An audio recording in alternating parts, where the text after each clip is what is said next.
میری قوم، میں اس واض و نصیحت کا تم سے کچھ صلہ نہیں مانگتا، میرا صلہ تو اس کے ذمے ہے جس نے مجھے پیدا کیا،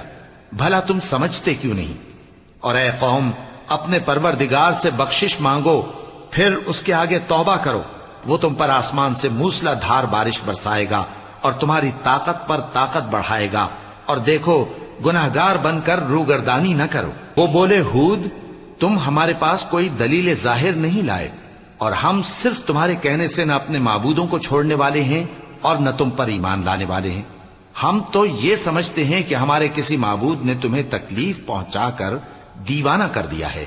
انہوں نے کہا کہ میں اللہ کو گواہ کرتا ہوں اور تم بھی گواہ رہو کہ جن کو تم اللہ کا شریک بناتے ہو میں ان سے بیزار ہوں،